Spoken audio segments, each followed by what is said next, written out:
Now I have a good feeling that majority of you guys have never heard of this case before. This is the Endorfy ARX 700 ARGB. And this is Endorfy's largest PC case that they have on offer. Now they call this ARGB because it actually comes with 4 of their Stratus 140 PWM ARGB fans. These actually connect into a controller that is located on the rear, and it's actually hooked up to the reset button, which you can actually cycle through to get the RGB throughout the case, or you could hook it up to your motherboard like you would any other ARGB product.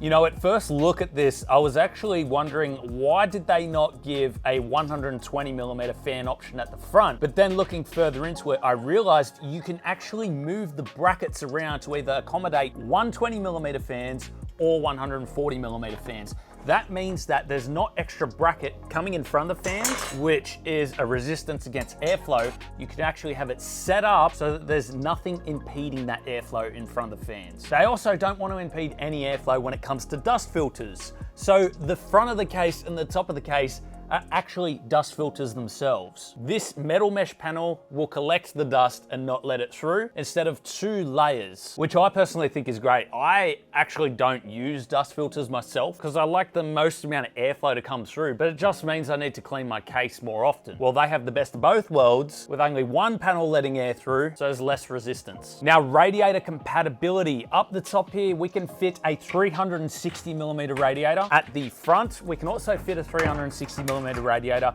And if you really wanted to, you could put a 120 or a 140 at the rear here. Honestly, if I wanted to get crafty, I even think I could fit one on top of the power supply shroud here because there is space for a 120mm fan. Now, I like what they've done with the rear wall here. They've actually created some slits there, and for me, I would actually utilize that to mount a reservoir to the case. A lot of cases, they actually have this panel either covered with fans or is a complete solid panel. The case itself is really thick as well, so you can actually fit really tall CPU coolers, and you can fit graphics cards up to 410mm. On top of the power supply shroud itself, we have room to mount our SSDs or hard drives, and of course on the back of the motherboard tray, which you'll see when we turn it around. And we also have a cable grommet here if you wanted to take your GPU's cable power down and under the power supply shroud. The rear of the case, there is 20mm worth of cable clearance, so it is very tight. However, we have this whole open section down the bottom to hide our cables as well, and the case comes in at an angle, so there's a lot more room at this section of the case. And this is actually the built-in controller that we were talking about for the ARGB control. So with all that technical talk out of the way, I'm actually thinking I may remove the 4 fans that are pre-installed because I want all of the fans uniform, and we need 3 more for the top. And I don't have any of the Stratus 140 PWM ARGB fans. So to make this all uniform, we'll swap them out. And then I'm thinking of transforming this into a Joker themed PC because we have some awesome hardware to use that is fully green and purple. It's gonna look sick. If you are sick of this watermark and not being able to utilize all of Windows features, then head on over to whokeys.com. Purchase a Windows 10 Pro key for $16 or a Windows 11 Pro key for $22. Use my code IFR25 for 25% off with loads of payment methods. Copy your code from the user center and paste it here to activate. They also provide you with a step-by-step guide and 24-hour support.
Now for today's storage for the build, I actually picked up this Transcend 250H Gen 4 NVMe drive from JW Computers, and I also got the Transcend RAM to go with it. I actually scored a fantastic deal on these, and I'm not actually gonna need the heatsink on it because the motherboard has its own built-in one, so we will be removing that. But this is a 2 terabyte NVMe. You can actually get it all the way up to 4 terabytes as well. And the 2 terabyte drive has read speed of 7,100 megabytes per second and write of 6,500. Now, of course, when you go to 4 terabytes, that increases. It also has up to 530,000 IOPS for the 2 terabyte version, which is pretty insane. I certainly can't see myself using that in its lifetime. And one thing that I thought was pretty cool was it's compatible with PS5 and it has 5 years warranty. So being Gen 4, we are going to be able to load our favorite games and programs really quickly. Let's be real, that's what we want with our gaming PC.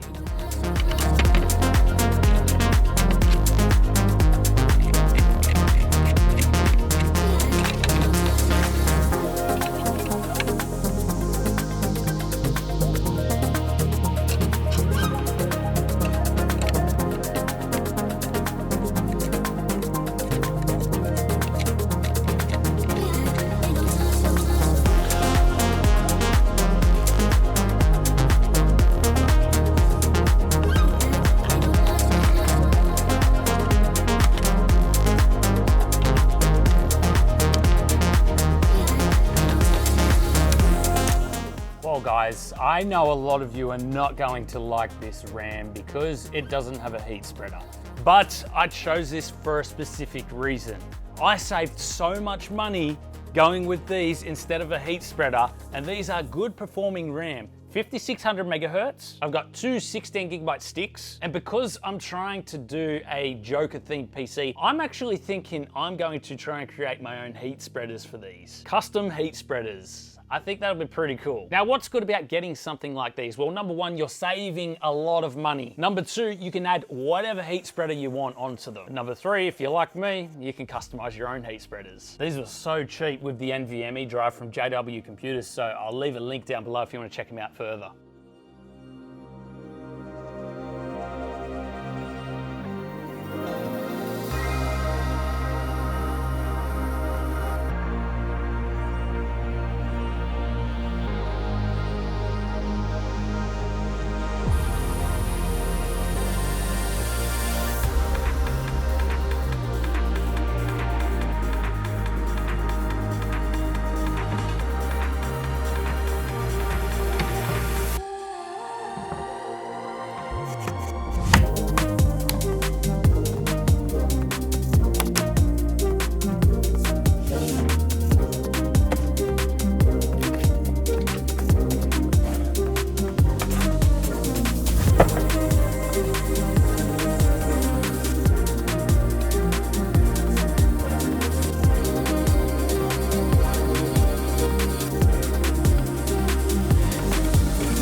This is the Endorfy Fortis 5 CPU cooler. It has a height of 159 millimeters, meaning that it can fit in most cases. Now, there is a big push on its RGB features. Yes, it is ARGB. It actually has rim lighting going around the whole outside, and the fan itself also has ARGB compatibility. But it is also super quiet. They achieved this with their 140mm Fluctus ARGB fan. Looking closer, you'll notice that the blades actually have a serrated edge. It actually helps with quietness. However, just because it has quietness, it doesn't mean that it doesn't perform well. The fin stack is dense, and the shape of these blades actually help to push more air through, so it has good static pressure. Now, it actually comes with mounting mounting brackets for a second fan if you wanted to add one onto the outside as well. And it can be mounted on pretty much all of Intel and AMD's CPU sockets. A 6-year warranty is also not that bad. It just shows how much confidence they have in their product.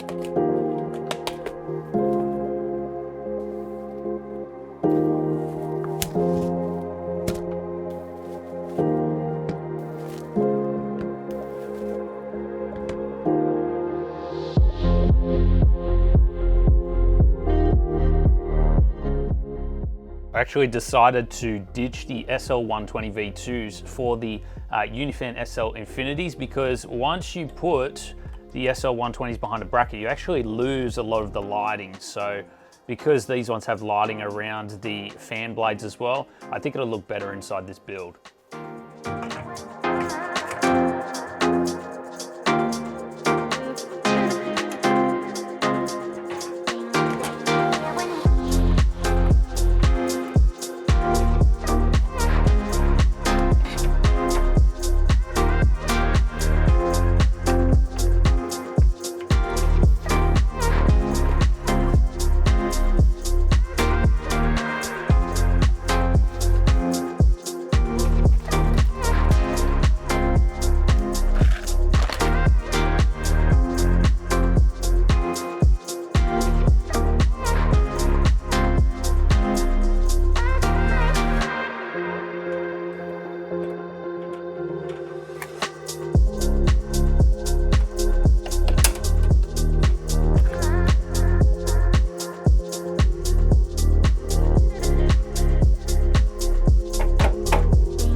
Now, if we're going to be making a Joker setup, then of course we also need peripherals to go with it. So we're going with the Endorfy Viro Plus USB Pro gaming headset. Now, the memory foam on the ear pads are actually really deep. So when you put your ears in there, it actually blocks out all of the background noise, and it is air permeable as well, so you're not actually getting too hot in these. Now, the drivers themselves are 53 millimeters. So the USB sound card that comes with this is 7.1 surround sound, and it gives you the ability to fully customize in the software and save dedicated profiles. You do also get an extra pair of the ear pads as well. Now, it's obviously very hard for me to show you over camera how it sounds. However, I can let you hear the mic quality. So here's a quick recording of that. This is a test using the detachable mic. This is the sound quality. Let me know in the comments what you think about it.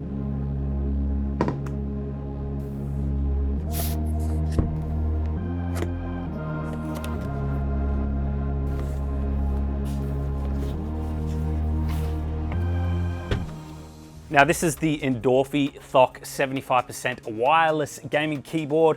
Of course, Bluetooth, wireless, or you can actually wire it via USB Type-C. It has full RGB backlighting as well, a built-in media button at the top right-hand corner. The switches themselves are Kale Box Red However, you can actually switch them out as well, and it's compatible with all 3-pin and 5-pin switches. Now, the PBT keycaps are actually manufactured with double shot technology, and they actually last up to 70 million clicks. The chassis itself is actually reinforced with aluminium, and you can actually feel that in the weight. It does feel a lot more premium than a lot of keyboards out there. And of course, we have adjustable feet for extra comfort and control of where your wrists will sit.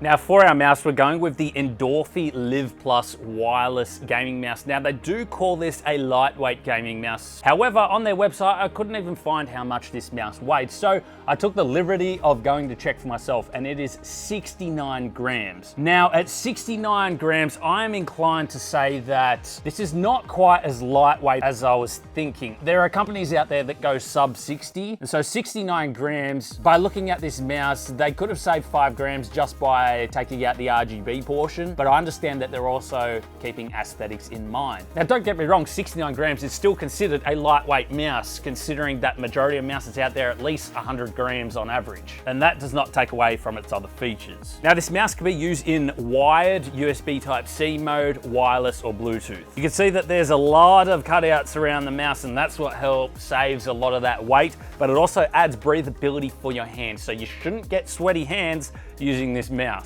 Let's be real out there. We all know we have one friend who's a real sweat in games. Call them out in the comments, guys. It also has the top of the line PAW3395 sensor with up to 26,000 DPI. And you get a docking station for ease of charge. Now, one charge could actually last 160 hours, but when I'm not using the mouse, I'll probably just put it on charge anyway and just let it charge overnight so that it's always topped up. It's nice and conveniently just sitting there, so why not? And we also have the dedicated software which can be used to create the macros for all of the different macro buttons on here. Looks to be a total of 6 different buttons that you can macro to, and there is customization of the lighting inside the software as well.